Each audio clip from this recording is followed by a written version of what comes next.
Already, welcome everyone. Thank you very much for joining us today. Now, it's a great pleasure to welcome you to our second roundtable on African perspectives on entrepreneurship and investment. Now, I am Annabelle Fignole, that some of you may know, and I am the treasurer for the African Professional for Progress. It's an association that, for those who don't know, the aim is to create a global network of highly skilled and trained individuals from Africa, the diaspora, and also Afro-descendant countries. And so we want to leverage knowledge, know-how, and skills for the benefit of Africa, as well as the before mentioned countries, so Afro-descendant and so on. Now, today we are joined by Jude Jean-Baptiste and Jean-Claude Fignole, who are representing Paon Bleu today. It's a digital lending startup within the Haitian banking ecosystem where access to finance services is low and limited to a fraction of the population. Now, Jude Jean-Baptiste is the CEO, while Jean-Claude Fignole is the CPO, and they are going to discuss how their digital lending platform lowers the hurdles to getting a loan and to deliver access to finance to underserved borrowers contributing to prosperity. Now, before we start and before I give way to Jude and Jean-Claude, I simply wanted to go over some guidance for the audience. Now, throughout the presentation, you will be muted. However, do not hesitate to submit your questions on the Q&A section, and they will be addressed at the end of the presentation. Now, if unfortunately your question was not able to, well, we didn't have time to answer your questions, don't worry, we will get back to you either via email or personally to reply to your question. And so quickly, before we start, just a short introduction on who Jude and Jean-Claude are. Now, Jude, as I mentioned before, is a chief executive officer. He has over 18 years of financial management experience in banking, first as for instance, as residence vice president and at Citibank Haiti, cash management. He also has experience in donor-funded projects, whether through, for instance, through ActionAid International. While Jean-Claude also has over 18 years of experience in NGO management through ActionAid Haiti or Oxfam. He also has experiences in networking and coalition building, as well as project development. Now, without any further ado, I leave the floor to you guys. Thank you, Annabelle. Thank you, the professionals of the African Network and the African Diaspora. As Annabelle said, my name is Jude Jean-Baptiste. I'm currently in Haiti. I moved back to Haiti, Jean-Claude, and I actually moved back to Haiti over 20 years ago.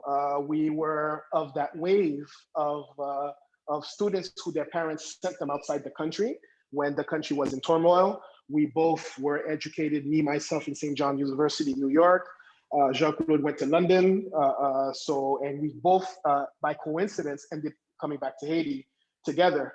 And one of the things that our parents told both of us is that, and you're going to notice it in the way we speak, is that they educated us to live outside of Haiti.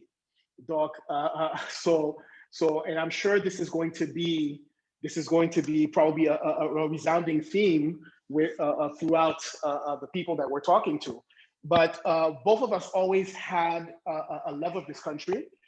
We always knew that we can contribute and there's things that can be done.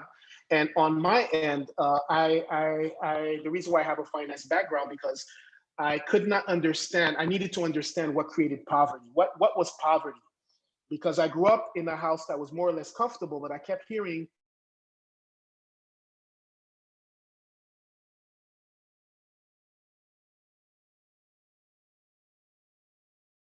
wealth. how do you create wealth? How do you manage wealth? What does it mean? And this is why I ended up in the banking sector, in the finance sector. And I think we think we understand it. And I'm going to let Jean-Claude do a little introduction of his view of it, and then we're going to jump right into the presentation. Good morning, everyone. It's a pleasure to be on this call and to be able to share and discuss ideas about financial education and the potential impact on poverty. I have a long background in development, and we've been looking at poverty from different angles: economic, political, social, and how to come with different strategies and approaches to try and fight poverty and to try and introduce rising living standards for people in Haiti, and in some cases beyond Haiti. And so for me, I have a similar background in that I was raised here for most of my young life, spent a little bit of my life outside of getting an education outside of Haiti.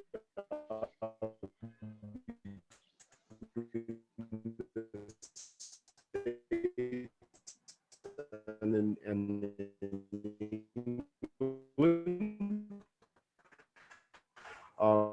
my background is in political science, and throughout the course of my career,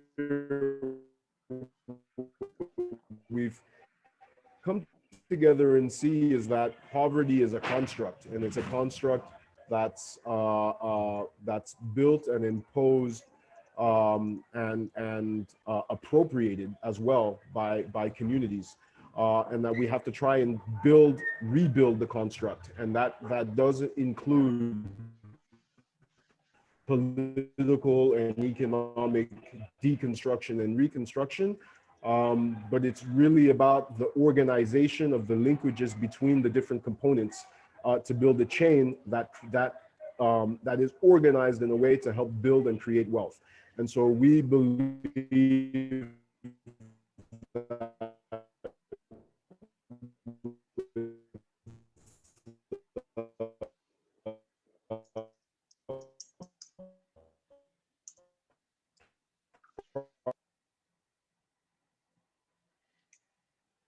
Jean-Claude, the signal has broken up. So can anybody hear me so I can continue? Yes, I can hear you. Okay. We apologize for the signal. Jean-Claude is right now at La Vallée de Jacmel. Donc, as you guys could see, there's still some infrastructure challenges, and especially for a company like ours. So getting into Paon Bleu, in part of what Jean-Claude was saying about the construct is, this is one of my favorite quotes. Give me a lever and a place to stand, and I will move the earth. Give me a fulcrum, and I shall move the world. Give me a firm spot on which to stand, and I will move the earth. And for us, this quote from Archimedes represents what we feel is the difference between wealth and not having wealth.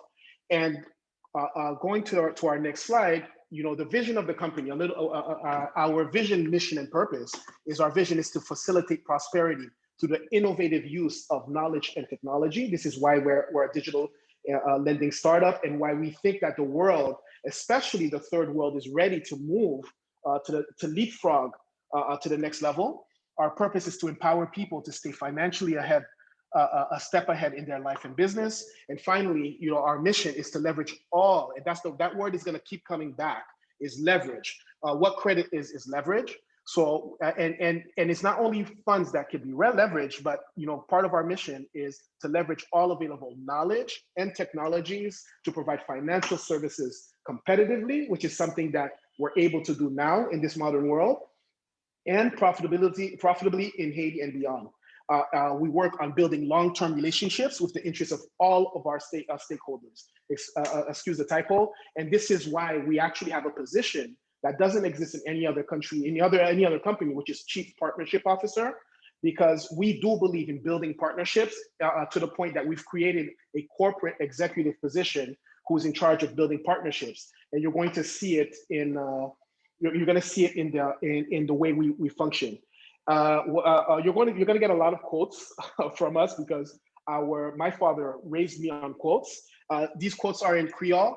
We used to post on this called Feliguo, which means let's make it big. And if opportunity doesn't knock, build a door. This is one of the biggest. This is one of the biggest lessons I think that our communities have to learn, is that opportunities don't just come. Sometimes you have to build the door. Sometimes you have to build the system. Opportunities, the door opens for people who build the doors. The doors open for people who are in the hallway. If you're not on the dance floor, then don't expect things to happen. So this is one of the messages that we want to pass on, and as part of the deep-seated philosophy of Paon Bleu SA. So we were launched in 2019. We're an end-to-end digital platform. Our target market is the missing middle.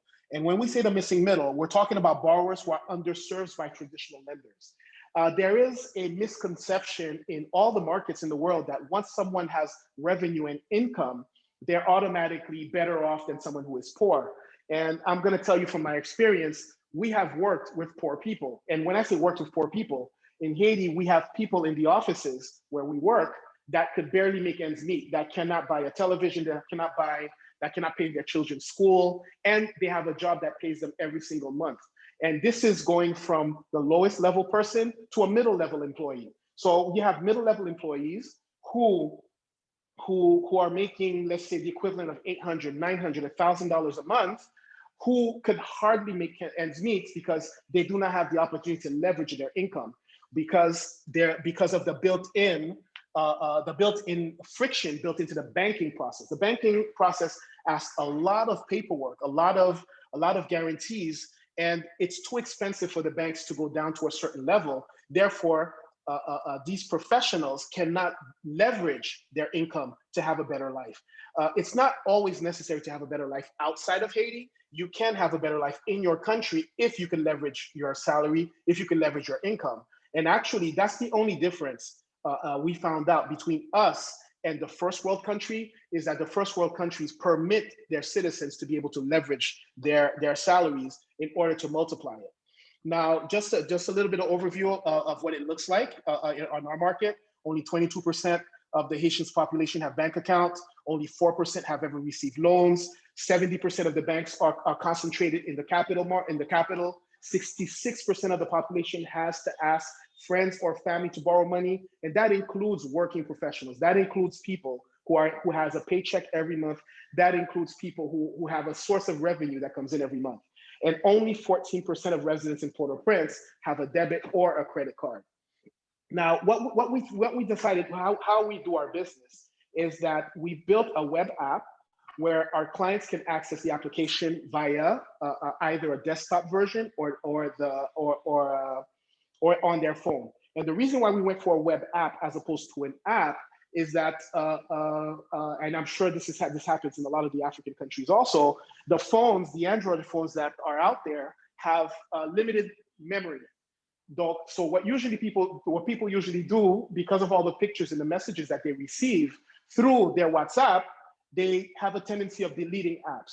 The app that Paon Bleu built into its system, instead of having our customers go out and get a more expensive phone with more memory, we simply adapted ourselves to the customers. And this is one of our main strategies, is that rather than have the customers adapt to us, we adapt ourselves to the customer. So our app takes zero space on the person's phone. And with this app, they can select the loan type or product, and we give personal loans, store credit loans, as well as payroll loans to employers. They fill out their KYC information on the app, and they upload the supporting documentation by taking pictures of them. Now, we have, as we spoke before, we have our different products, which is store credit. We are the only company who part of their business model is to offer credit through stores. Before, it used to be done by the stores themselves, and the stores themselves would have to go to the bank and borrow money. So the stores were financing their customers in order to have sales, but this financing came from the store itself getting financing from the bank.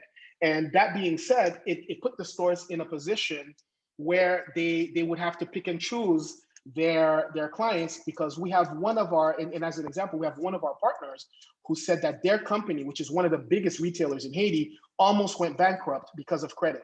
So they want to sell, they want to offer credit to their customers. However, the market is not, the system as it was set up, because we can't say it is set up, did not support this. We also have payroll loans, business loans, and small and personal loans. And the payroll loans is our doorway to educate our clients on credit. The payroll loans are actually one of our favorite products, because what we tell the employer is, you know what, give us access to your employees. We will give them credit simply because they work for you. And not only will this client get credit from just for cash needs, but they will also have credit at every single one of our partners. We have about 20 partners, which are retailers, stores. Automatically, once you are a client of Paon Bleu and you have credit with one of our partners, you have credit with all of our partners. So this eliminates the need to have to constantly have to fill out paperwork, give an ID, give a lettre de travail, a letter for their work, and also encourages them to not be afraid of credit, because there is a fear that the institutional credit is going to come after them and seize their television, which is something that we don't do. And also built into our app, and this is where we push the financial education side, is built into our app, we do have a personal finance tool. And in this personal finance tool, our clients are able to, well, this is not too clear on the screen, but our clients are able to see how much money they bring in, see how much money they spend. And the reason why we offer this tool is that in order to properly use credit, you have to properly be able to manage your personal finance. And this is the part that we've been skipping in our countries, is that the financial education of our people is not done. You know, it's not done in the homes. You know, it's very rare that a parent will sit down with their kids and say, you know what, this is how much money we make, this is how much money we spend, this is how much money is left over. So without that financial education, how could someone manage the credit? The reason why we have poor credit risk is because, you know, people go and they apply for credit, but they do not adequately plan for how to repay that credit. And what we've done is we built into our process, we built into our platform a personal finance tool, and we even built it into our credit vetting. One of the items we do, one of the things we do is that if a client asks for an emergency loan, we will not grant it. And it's not that we will not grant it automatically, but we will talk to the client. We'll tell them, listen, you have an emergency, we understand that. However, this is an emergency that you want to manage with a loan, but how will you repay the loan? Because 9 out of 10 times, someone who has an emergency wants to take care of that emergency. And in their minds, they will take care of the loan repayment later. That should not be. You know, you should plan for emergencies. You should plan how much money you bring in. And it's a shocker to a lot of people. And I'm talking, including my family, when they start using the personal finance tool, they are shocked on how much more money they spend than they take in. And this tool, it actually is counter, it kind of goes against our business a little bit, because sometimes someone will ask us for credit, they'll go through the tool and see that they cannot afford it. Without us even telling them that they can't afford the credit, they will see that. So we actually lose business with this tool, but we would much rather lose business and have someone convert it into managing their finances than make money and have to pay someone to do collections and recovery. Doc, Jean-Claude, I don't know if he's able to come back on. We also have a corporate a CSR. Jean-Claude, are you able to come back up? Hi, can you all hear me? Yes. Okay, good. So I'm on now. So yeah, so in terms of we have a few actions that we're bringing that we're introducing on the landscape here of actors. One is that we're using the credit and our credit promotion to also promote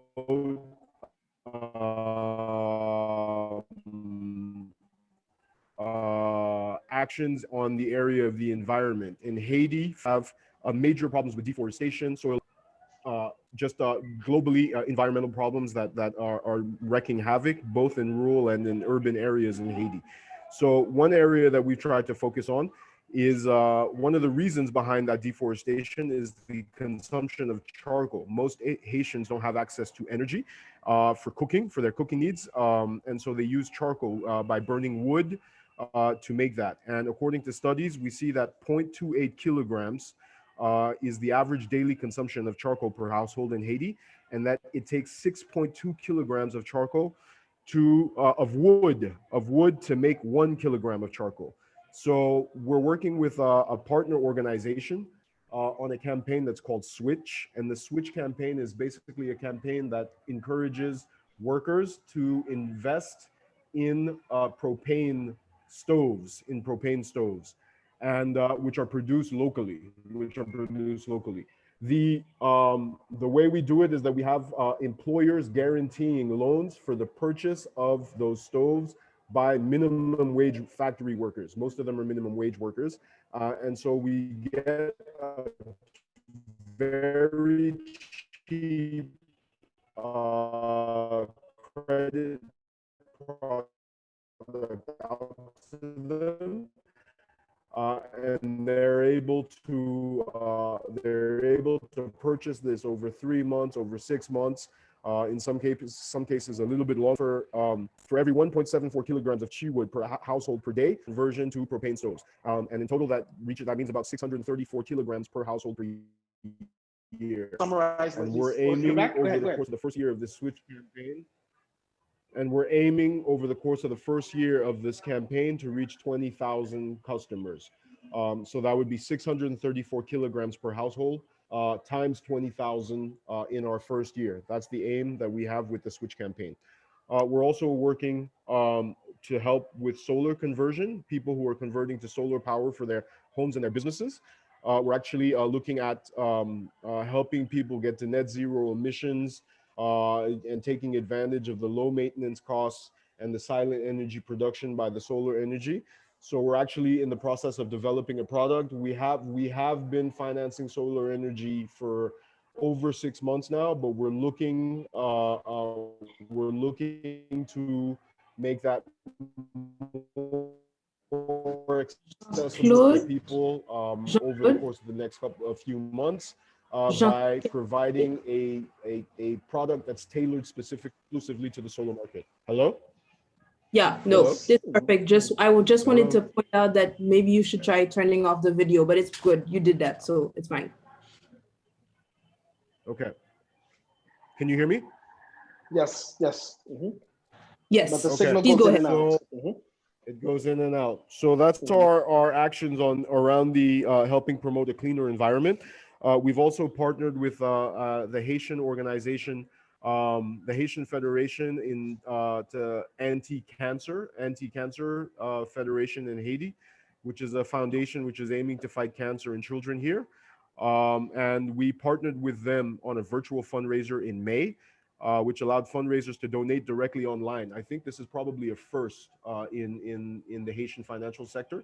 And $26,000 were raised on that. We have to say $26,000 were raised virtually, and it became real money, and it was credited to their account. And through our platform. And we've also partnered with SSBP, which is an association of entrepreneurs here, to help raise money for mass distribution and mass education against COVID-19. And so in that campaign, there was over $12,500 raised in cash and over $80,000 raised in kind. And we partnered with them on that by allowing also, again, donations to be made online through our platform. And so these are areas where we are trying to get involved in a big way in the corporate social responsibility sphere. And the rest of the slides, I'm going to go a little bit faster because it looks like I'm over my time. Just to show where Paon Bleu is aiming to position itself. We're positioning ourselves a little bit over the microcredits. Microcredits are used in Haiti mostly to finance small and sustenance businesses. We're less than credit cards because we're part of consumers, and we're below banks. So we think that where we're positioning ourselves compared to other financial institutions gives us a way to touch the $110 million consumer market that exists in Haiti. Now, there's a couple of quotes that I'm going to close with. The first one is one of my favorites. I have a lot of favorite quotes.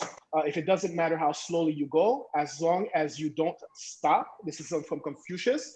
A lot of people are always trying to rush me. I'm one of those people who tell people that I go fast and I go slow. And sometimes I go slow. It keeps me from making mistakes. And the final one is the one this is really important for us, especially for this company, is that I left a steady job at ePower, my last corporate job, in October of 2010, September of 2010, September of 2018. A month later, the country went into a political lockdown. And so imagine the company is 2 years old now. And over the last, it's over 2 years, but over the last 2 years, we've been hit by country lockdowns. We've been hit by COVID. We've been hit by a lot of things, political. But, and this one is in Creole, and I'm going to say it in Creole, but I'm going to translate it as ou ka tombe à terre, mais pas jamais bay vague. Continuez travail sur projet yo. Which means no matter how you fall, do not give up. You have to continue working on your projects. And another one, the last one is life is not easy. You just get stronger. Donc, this is, thank you. This is a picture of us at Valeo Canez, which is one of the biggest retailers in Haiti, where we have a partnership, and we're open to your questions. Thank you so much for the presentation. It was quite interesting, and I really am very excited to see this and see how it can grow. So far, we have 2 questions. They're both from Elsie. The first question was, are you completely digital, or do you have walk-ins from people physically close to you? Completely digital. Actually, that's one of our conditions. We try not to. We used to in the beginning, but we accept, because part of leveraging knowledge and technology is helping our clients also move towards technology. And by them moving towards technology, it will be better for them. The world is becoming smaller. The world is becoming more digital. And actually, the new world where you're going to have the haves and have-nots is going to be more around technology than around resources. So therefore, we all of our clients have to be digital. Okay, thank you. And now going over the second question, Elsie says, your model seems to work very well for Haiti, and it sounds really good.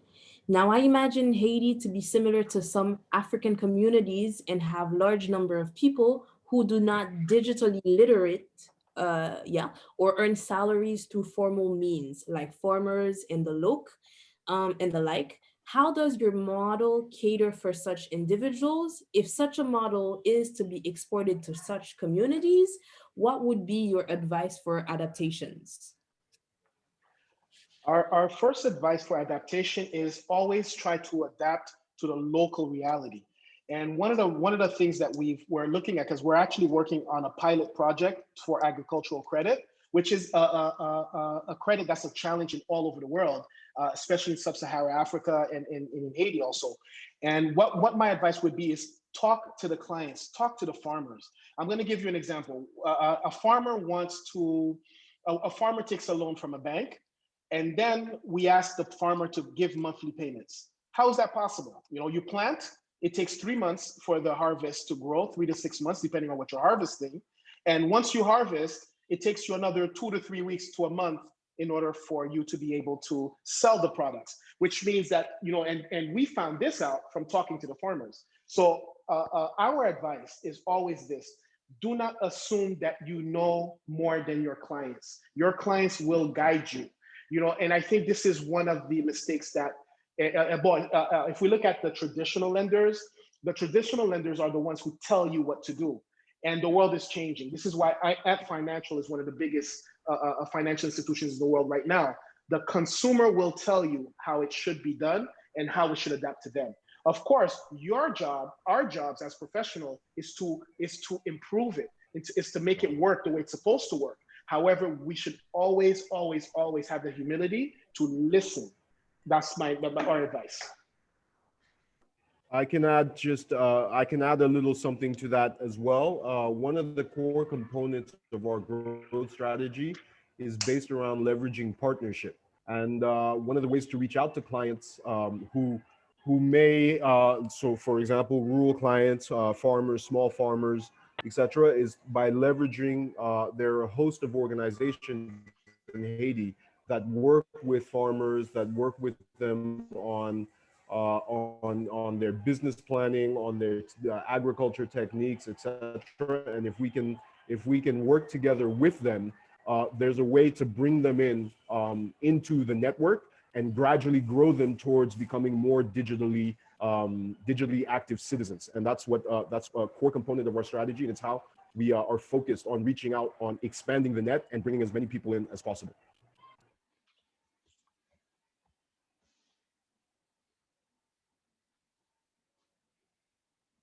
Okay. Wait. Jean-Claude, you're on mute. Is that on purpose or were you finished? Yeah, did you guys catch all of that? I finished that Yep. intervention. Yep. Thank you. We have a few more questions. So one of the questions was, can you tell us a bit more about how you concretely built your business up? There's a Haitian saying, "Pas de sucre ne fait cola." There's no secret in making cola. And actually, we just built it simply, and that's another advice that I'm going to give everyone. Keep it as simple as possible. And one of my heroes is Elon Musk. And he's been pushing through his companies what they call first principles. And what the first principle says is that look at what you're trying to achieve first. So which means, like, for example, there's a lot of times that you go into a company and there's a lot of paperwork. And you ask yourself, why is there all this paperwork? And I always tell people, you know what? When you look at that paperwork, think about which problem it was trying to prevent. Because all paperwork that is built into a system, all bureaucracy that was built into a system was built to solve a problem or to prevent a problem from happening. Now, using that same principle, you're like, okay, what do I need? What am I trying to do? So this is how we started. We basically said, okay, what do we want to do? We want to start lending money. What's the problem? You can't find people's addresses. We can't have, so we basically wrote a list of what we're trying to, number one, what we're trying to achieve. And number two, what are the barriers? And for each barrier, you tell yourself, what is the simplest way I could solve this? And unfortunately, and this is where the consultants who are on this call are not going to like me, consultants are very good at seeing how it was done someplace else and how it was done someplace else and come in and pose that to you and tell you this is the way it's supposed to be done because it was done like this everywhere else in the world. If it was like, if we continue thinking like that, we're going to see just higher and higher and higher barriers. So at the end of the day, write down what's your main objectives.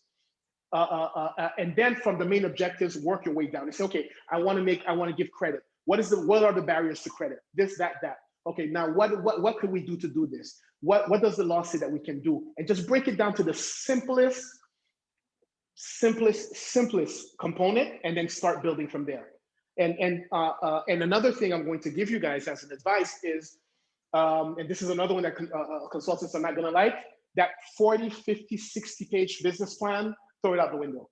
The business, anything, Mike Tyson said, everybody has a plan until they step into the ring, and if they get hit, the plan goes out the window. You cannot know what's going to happen in the market. Paon Bleu has already changed its market focus 3 times. However, do what they call a minimal viable product. Try it, test it out. While you're trying it and testing it out, you're going to figure out what works, what doesn't work. And then you start putting it down on paper as your business plan. So your real business plan is going to come to you 1 year or 2 years later. It's never going to come the first day. Oh, wow. Okay. That's very good advice.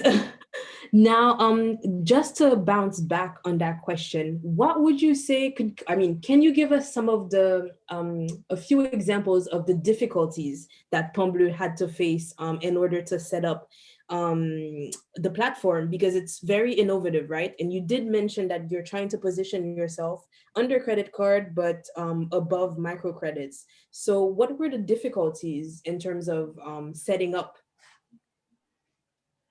The very first difficulty was finding the platform. We've had, and this is the other part where I say we have to be very careful and look at first principles. You know, the original platform that we were building, because we actually built this platform in Haiti, and the original platform we were quoted, we had an expert who quoted $18,000 to build this platform for us. And actually the biggest challenge is finding the money to do it. So number one, you have to find the cash. And I always tell people, the cash is the last part of what you need to start a business. You need to have the idea, you need to know what you're doing before you go after the cash. So getting the cash, getting to know who to listen to, because you're going to get a lot of advice from a lot of people. Is trying to block out the noise and go after what's essential. So once we found, and things are going to come to you, it's going to sound a little bit like magic, but once we started building, we found the platform. Actually, the very first platform we got, once we were quoted $18,000, that forced us to start looking at elsewhere. And by looking elsewhere, we were able to find a loan management software that only cost us $60 a month. So we went from someone quoting us $18,000 to build a platform for us to finding a platform that costs $60 a month. While we started the company with that, and then from there, we got this young man walks into my office, and his brother, they had their own company that they were trying to get into the digital payments, and they had designed the digital platform. And we just saw the digital platform. We said, you know what, this is what we wanted to build. And we said, okay, they had the payment side, but they didn't have the other side. And we said, you know what, how about we buy the company from you? We bought the company from them, their company. One of the brothers is working with us now, and he's the one that built up the platform. And I swear to you, it still didn't cost us $18,000. That's with the purchase of their company. Just to give you that, you have to get through the door. You have to build it. You have to build something first, start working first, and then the challenges are going to start falling by themselves. But the biggest challenge is getting the right advice, getting the right resources. The resources is the part that's the biggest challenge.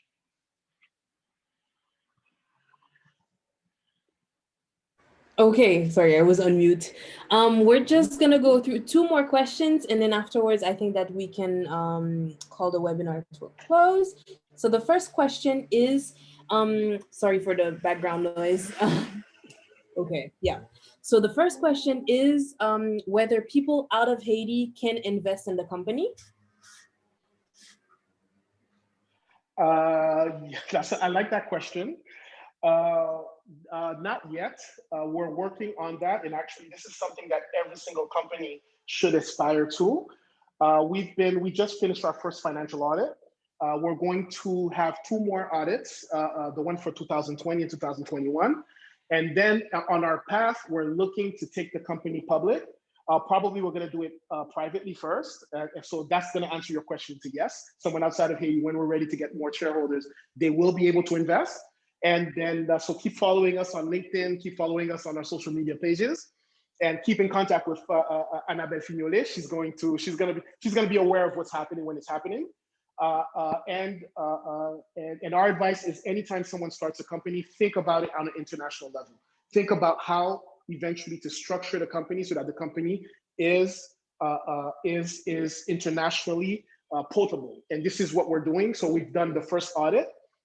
And once we have two more audits under our belts, we're going to get more aggressive on funding. Wonderful. And now the last question is, where do you see Paon Bleu in 5 years, and what do you believe will be your biggest challenges then? We see Paon Bleu, and this is a scary question. We see Paon Bleu in 5 years to be the leading lending and personal finance company in Haiti.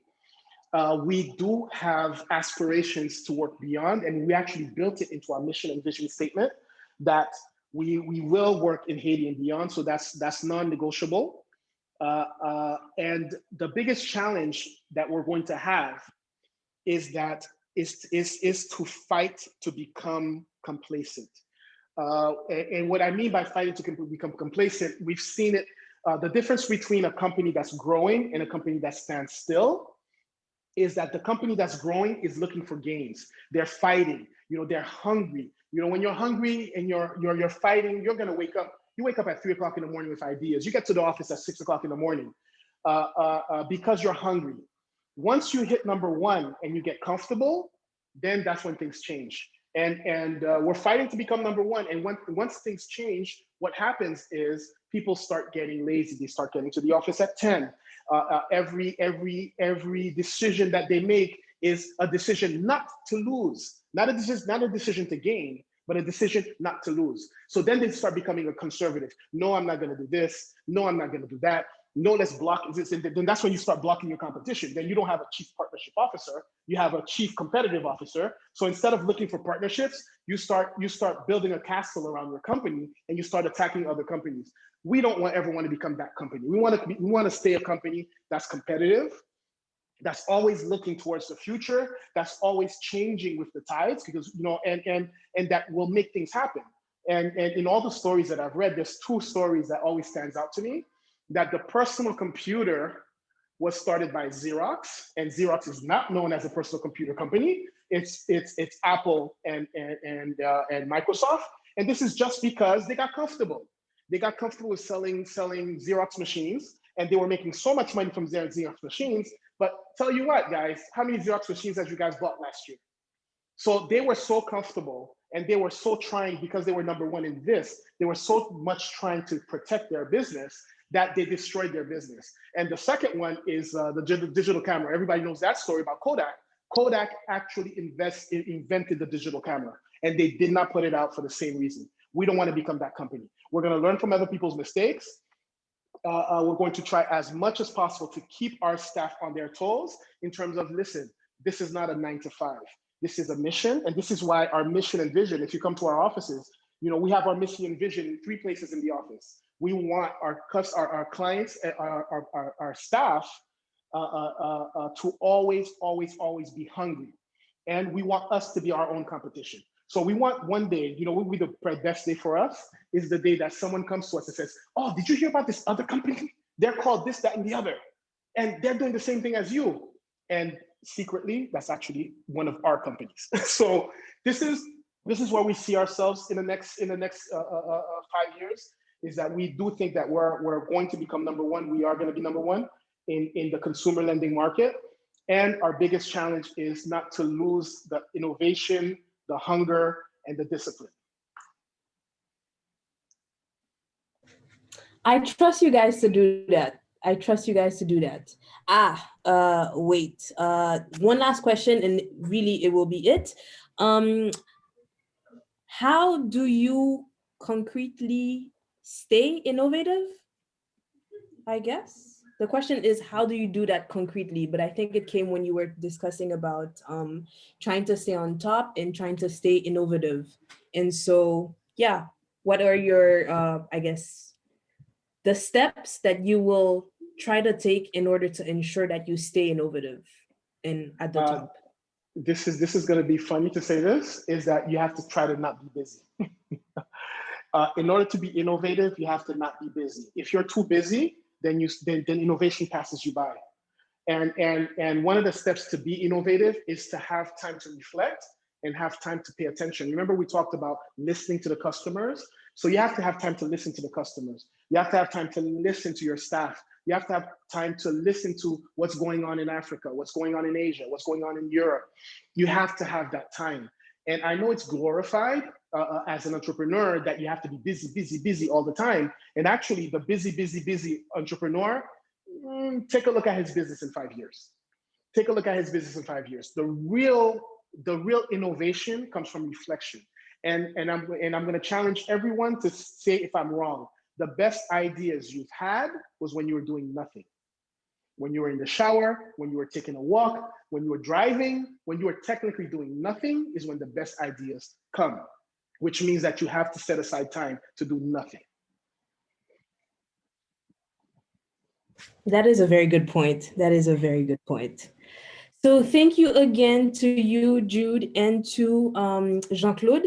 Just before we close, I just wanted to point out to the all the participants that the webinar has been recorded, and I know that many people may have been too busy or didn't have the time, unfortunately, to join. So we will publish it on the website, on our website, in the next few days.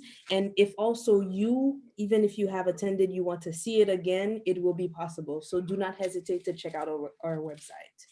And with that, once again, thank you everybody for being here, and many, many, many, many thanks to Jude and Jean-Claude for having presented. Thank you all. Thank you for having us, and we look forward to talking again in the future, especially the future investors. Yes. Absolutely. Thank you very much. Have a good day. Have a good day. Have a good day.